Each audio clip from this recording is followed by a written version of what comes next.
Hello guys, ayan, mag-start na ako maglalagay ng pot para sa tanim. Ito yung allotment project ko. So,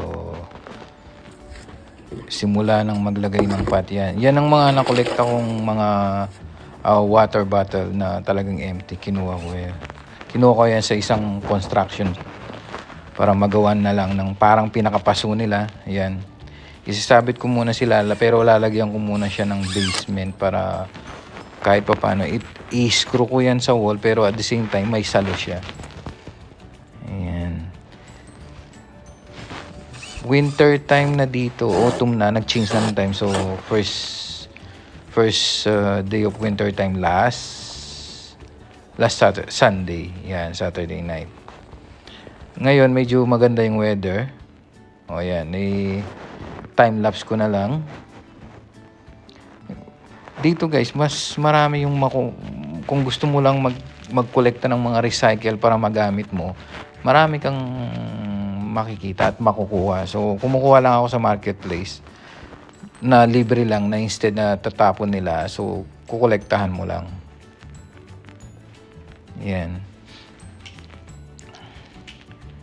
Yan guys yan. Kasi magna-night pa ako dyan. So, at least mag-spend ako ng mga 2 to 3 hours dyan.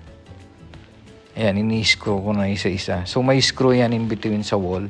Plus yung kanina na nakapatong pa yung parang laminated. Ayan na siya. Yan na yung finished product yan. Sunod-sunod na yan. Yan. Medyo malaki guys yung mga container na yan. Parang nasa 20 liters ang water yan. Sa mga ginagamit nila sa may dispenser, tinatapon lang. So, yan, kinuha ko. So, yan ang pinaka-front ng allotment. So, magtatanim ako diyan nagtanim ako ng tulip diyan. So, ngayon ng season na to, na pwede nang magtanim ng tulip.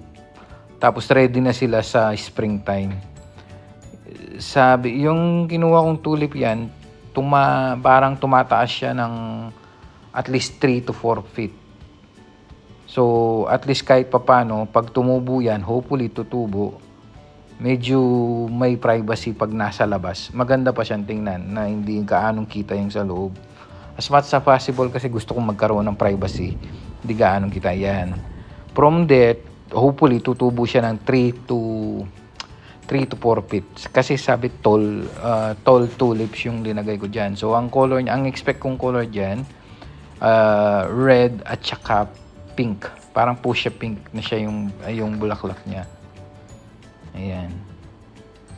Yun guys, bali parang nag-consume na ako ng 3 hours yan magna-night pa ako. So, yun. Ayan na guys. Kagaya na nasabi ko, magna-night pa ako. Thanks for watching. Parang ina-update ko lang, sinishare ko lang yung mga ginagawa ko dito sa allotment ko. Hanggang sa susunod, panoorin nyo lang ako sa YouTube ko. Kita tayo ulit. Bye!